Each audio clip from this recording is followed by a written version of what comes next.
Добро утро! Радвам се да ви видя. Добре дошли. За мен е чест. Добро утро! Радвам се много да ви видя. Марко, радвам се да ви видя. Добре дошли. Здравейте. Добре дошли. Уважаеми господин Христов, уважаеми представители на Реформаторски блок, добре дошли в президентската институция. За нас е чест да ви приветстваме.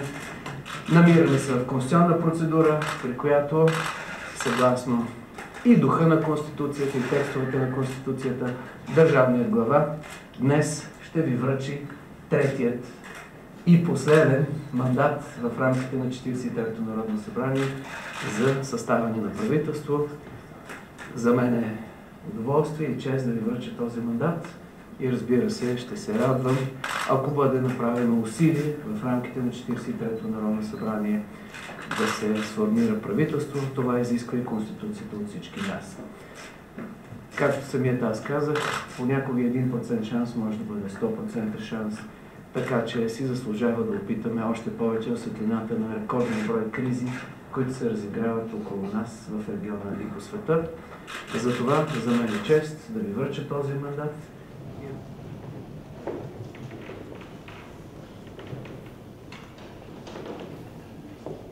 Добър ден, уважаеми дами и господа.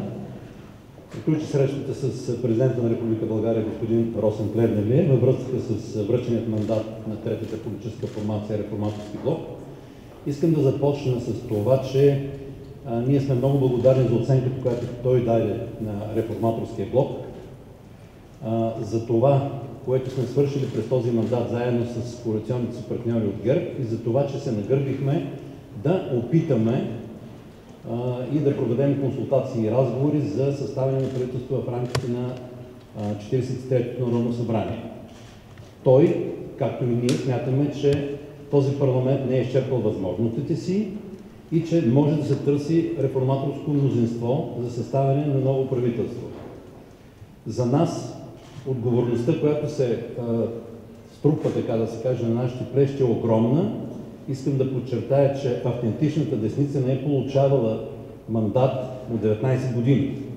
И ние ще подходим изключително отговорно във връзка с предстоящите преговори, преди всичко с Политическа партия ГЕРБ. Ние очакваме да проведем тези разговори в удобно за тях време, като ни се иска задължително те да бъдат проведени с ръководството на Политическа партия ГЕРБ и основно с господин Бойко Борисов.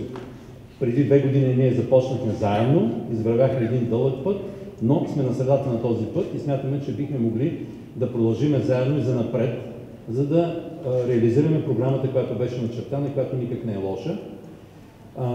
Ние от Реформаторския блок не виждаме причини за провеждане на предсрочни избори, нито икономическата обстановка в страната, знаете, че сме втори в Европейския съюз по ръст, нито безработицата, която е най-ниска от началото на кризата, нито бюджета, който беше приет и с който бихме могли да работим през следващата 2017 година, и този, който завършва, ще бъде балансиран, т.е. нулев дефицит, както и това, което се намира в резерва, са основания да смятаме, че сме се справили спешно.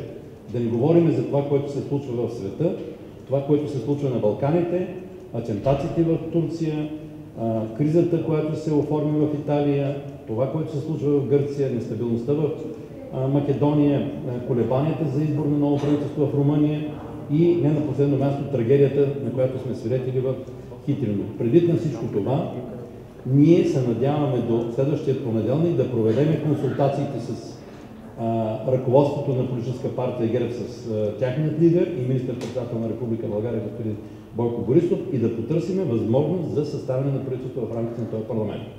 Благодаря. Господин Александров от Българската национална телевизия. С какво ще убедите ГЕРБ и по-специално Бойко Борисов да ви подкрепят в това начинание? Знаете, до сега и Бойко Борисов и представителите на ГЕРБ многократно повтаряте, че този парламент е изчерпал възможностите. Имате ли някакъв скрит код, с който може да ги убедите да застанат зад вас? Това е първият ми въпрос. И вторият, целият ли реформаторски блок стои за това решение? Нямаме скрит код, имаме разумни аргументи. И като говоря за стабилност, искам да кажа, че България беше остров на стабилност и продължава да бъде такава. Господин Бойко Борисов е човек с опит, имаше едно добре работещо правителство и ние не сме били в никакъв случай проблем на Европейския съюз. В него има доверие от европейските лидери и България не беше държава, която по някакъв начин е създавала проблеми на Европейския съюз.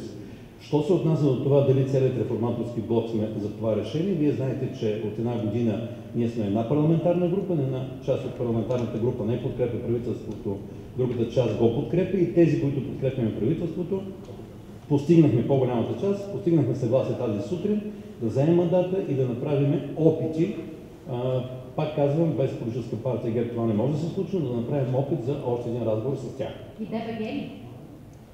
Да, и ДБГ, да. Стоян Дричков, Радио КТВ. Господин Христов, след като това е решение на целия реформаторски блок, защо днес тук не виждаме лидери от всички партии от реформаторски блок, без ДСБ, разбира се, и не виждаме най-вече лидерите? Защо лидерите на реформаторски блок не са днес тук, за да уважат президентската институция, така с уважението, което и се полага? И вторият ми въпрос е, не беше ли достатъчно ясен ГЕРБ до сега с заявленията, които правеше, че няма да подкрепи кабинет в рамките на това 43-то Народно събрание? И да допълня, отново да ви задам въпроса, който ви зададе колежката Александрова. Какво ще направите, за да убедите ГЕРБ, защото виждаме, че те към момента не подкрепят в никакъв вариант нов кабинет в рамките на този парламент. От тук нататък, ако не се случи да има кабинет в рамките на този парламент, според вас, кое е по-добре за България? Служебен кабинет на Росен Плевнелиев или правителството да управлява в оставка? Много останаха въпросите. Мога ли да отговарям? Не съм много, господин Христов.